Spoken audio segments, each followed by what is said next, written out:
Ashama harka fuunee jirra jirtu hordoftoota marsaarsiituu bakka jirteetti nageenya waaqayyoo isiniif haa baay'atu.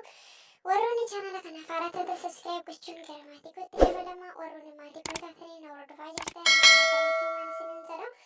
Egaa har'as viidiyoo birootiin yeroo walitti deebinu akkuma jalqaba irratti argitanidha viidiyoo koo guyyaa har'aa jechuudha. Viidiyoon kun nama rifachiisallee, nama kofalchiisallee, nama gaddisiisallee, nama gammachiisallee jechuudha. Waa hunda of keessaa qabaadha. Ana gama tokkoon na gammachiisee jira, gama tokkoon na gaddisiisee jira, gama tokkoon na kofalchiisee jira, gama tokkoon immoo maal isiniin jedhu akkuma na godheen beeku jechuudha. Kanaafidha. Ergaa namittiin kuni jechuudha. Akkuma argitan jalqaba irratti namni kun ishee arrabsaa ture. Baay'ee tokko aaree rukutuudhaaf illee yaalii godhee ture, garuu namoonni irraa qabanii jiran jechuudha. Namittiin kun jalqaba irratti nama lama wal faana jaalattee ture jechuudha. Tokko ishee jaalataa, tokko ishee jaalata. Garuu haa ta'u malee jaalalleewwan ishee kana keessaa kan tokko isheen jaalatu san waliin yeroo baay'ee yeroo dabarsite jechuudha. Nama ishee jaalatu kana waliin yeroo dabarsite jechuudha. Osoo yeroo dabarsitu yeroo baay'ee ni ulfoofti, ulfasan garaadha baasti. Garuu isheen akka inni fuudhee ishee waliin jiraatu ni barbaaddi. Inni garuu hin barbaadu jechuudha. Ni ulfoofti, ulfa ishee garaadha baasti jechuudha. Basa dagaagamee yeroo baay'ee akka isheen dubbattitti ulfa garaadha baasatti turte jechuudha. Dhumarratti yommuu ulfooftu garaadhaaf na fuudheetti yommuu isheen gaafattu inni ammas eeyyamamaa hin turre jechuudha. Alaalaatti itti fayyadamuu barbaade malee bultiidhaaf miti. Osoo bultiidhaaf barbaada ta'e garuu gocha kana akka isheen raawwattullee hin eeyyamaaf jedheetii ani hin yaadu jechuudha. Sana booda amma yoon ilmoo kana garaadhaa baase dhiibee lammaffaa hin ulfaa'u jettee nama biraa heerumte jechuudha. Dhiira biraa heerumte kan ishee jaalatu waan jiruufi isa sanii na fuudhettee gaafattee heerumte. Gaafa nama kana heerumtu ulfa ji'a lama garaa qabdi jechuudha. Ulfa san inni hin beeku, isheen garuu ni beekti. Ulfa ji'a lamaa waliin namni kun ni fuudhe jechuudha. Erga nama kana waliin jireenya eegaltee ji'a torbatti daa'ima kana deessee jechuudha. Egaa daa'imti yommuu dhalattu daa'imti ji'a sagalitti garuu ji'a torbatti dhalateedha miti jedheeti innis ta'e maatiin isaa kan amananii kan fudhatan akkasittidha jechuudha. Maaliif hin beekan waan ta'eefiyyuu jechuudha. Innis daa'ima sanitti argate akka baay'ee gammade isheen illee dubbattee jirti. Garuu isheen ji'a torbatti deessee osoo hin taane ji'uma sagalitti deessee erga isa waliin jireenya eegaltee ji'a torbatti kan yaadeessu malee jechuudha. Namittiin kun dhumarratti namni kuni mana nyaataa ishee dhaabanii akka namittiin kun hojjettu ishee taasise jechuudha. Isheenis mana nyaataa sanatti hojjechaa tiyyee turte. Jaalalleen isheen duraan jaalattu suni achitti dhufee waan biraa ishee waliin raawwachuu yommuu eegalu namoonni waree itti himaa turanii garuu ani hin amanu jedhe kaameraa dhoksaadha namitti kana ishee zallalee booda garuu hojii ishee irra gahee jechuudha. Kaameraadhaan qabamtee jirti. Egaa asirratti maal jechuu barbaade ta'anii dhiira nu gatee deeme tokko deebisnee erga jireenya keenya keessa seennee nama deebinee ilaaluun illee hin barbaachisa jedhee hin ilaalu. Maaliif jennaan dursa erga bultii waliin haa ijaarrannu jettee gaafatnee yookiin nama san gaafanneetu namni sun erga nu waliin jireenya eegaluu hin barbaanne alarratti qofa nuti fayyadamuu barbaada yoo ta'e nama sanirraa tasumaayyuu fagaachuudha jechuudha. Keessattuu dubartittiin kun daa'imti kun akka kan nama kana hin taane hin beekti. Osoo hilliinaan ishee beeku, osoo keessa ishee beeku, daa'imti kun akka kan isaa hin taane osoo beektu har'a deebitee badii irratti badii raawwachuun ishee baay'ee tokko na gaddisiisa jechuudha.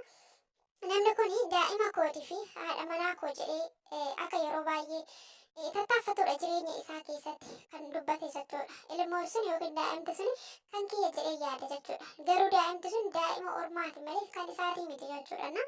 Daa'ima isheen duraan ulfa garaatti baattee isa bira dhufteedha malee daa'ima isaatii miti. Garuu inni haa ta'u malee kiyya jedhee kan isaan jiraachisaa tiyyee ture jechuudha. Osoo adabattee teessee jiraatte, osoo nama san irraa fagaattee jiraatte, gaafa cinqiisan inni sun biraa gatee biraa deemee jira. Gaafa cinqiisan keessaa baatu mootiin har'a mootii itti deebi'ee dhufee jira jechuudha. Kuni jaalala jedheetii hin ilaalu gara kiyyaan jechuudha. Namni dhugaa wal jaalatu tokko waliinis rakkatu waliinis waan fedheeyyuu yoo ta'e walirraa hin fagaata jedheetii hin yaadus jechuudha. Hanga fedheeyyuu osoo rakkate hanga fedheeyyuu osoo dhabanii akkasiin godhas jedhee hin yaadu jechuudha. Osoo jireenyaaf dhuguma bultiidhaaf ishee barbaade daa'ima kanas isheen akka bahu hin barbaanne waan ta'eef namni qansaraayyuu hojjete erga jaalalli dhugaa waliif qabaatanii waliin jiraachuu danda'an jechuudha. Har'a garuu badii isheetinis haa ta'u badii isaatiinis haa ta'uuti haala kanaan dhugaan garuu baatee jirti jechuudha. Dhugaan hin qallatte malee hin jettu jedha Oromoon yeroo baay'ee jechuudha.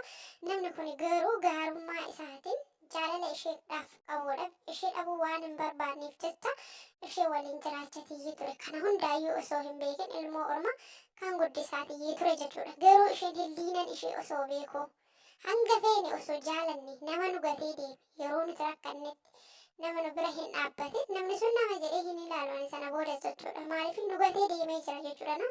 Bakka jirutti nagaa fayyaa ta'ee haa jiraatu. Garuu lammaffaa immoo gara jireenya ofiititti deebisuun baay'ee tokko ulfaata jechuudha. Akkuma kaleessa nu gatee nu biraa deeme har'as akkasuma keessattuu immoo bultii keessa seenanii nama duraa sanii walitti deebi'uun jireenya ammaa sanis balleessuu ta'a.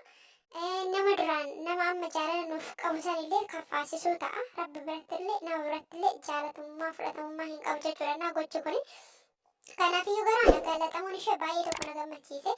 Osoo beektuu tokko taate sila har'a isheen gocha san irra deebi'uu osoo hin taane seeraan amanamtee fi abbaa manaa isheetiif qofa jiraachuu qabdi ture jechuudha. Garuu gudii ishii kana hordatii ishii kana baatte immoo yommuu akkana gootu baay'ee tokko ulfaata. Nuti garaa laafna dubartoonni jechuudha. Baay'ee garaa laafna. Garuu gara laafummaan kan keenya immooti deebi'eetu nama keenyadha kan miidhu jechuudha. Matuma keenya nu miidha jechuudha. Har'a sababii nama kanaatiin isheen barbaade yookiin jireenya ishee waliin hin jiraatu. Alarratti isheetti fayyadamuudhaaf jecha bultiin isheetillee haala kanaan diigamee jira jechuudha. Waa lama fudhawwiteetii jirti har'a jechuudha. Daa'ima kanallee akka seeraan hin guddanneedhaaf hoyyuu waa lama ishee dhabsiistee jirti jechuudha. Nama kanas immoo qalbii isaa cabsitee jirti. Deebi'ee immoo akka namallee hin amanne garuu fuulduraatiif hoyyuu kataasisee jira jechuudha. Namni nama jaalatu tokkoof aarsaa ni kaffala. Aarsaa kaffalu san kafalee jira. Isheen immoo akkasitti amanamtuu taateef illee jiraachuu baattu. Inni garuu gaarummaa isaatiif jireenya kootiif jedhee bultii kootiif jedhee amanamummaadhaan ishee dhafaa jiraatu malee isheen haala akkasanii isaaf jiraachuu hin dandeenye jechuudha. Tasumaayyuu haa ta'uuti nama nu hin barbaanne tokko nuti sila jaalannuuf qofa bicha irratti mucucci jennee hafuu hin qabnu isa dhugaa dubbachuudhaaf jechuudha. Maaliif yeroodhaaf nuti fayyadamuudhaaf jecha namni sun alaarratti nuti fayyadamuudhaaf jecha nu waliin jiraachuu danda'a jechuudha. Garuu immoo jireenya keenya balleessuudhaan alatti nuuf jireenyaan ta'u nuuf bultiin ta'u jechuudha.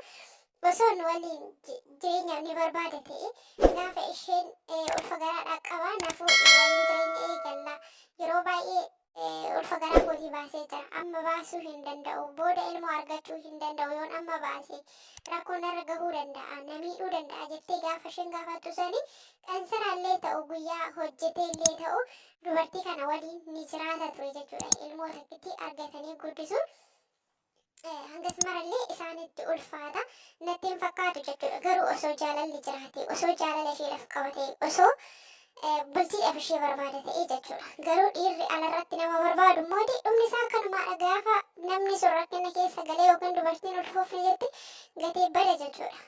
Deebi'ee immoo ammas alarratti itti fayyadamuudhaaf jecha sababa isaatiin bultiin ishee akka diigamu ta'a jechuudha. Garuu kuni ani namichas murteessuu namittis murteessuu hin danda'u asirratti jechuudha.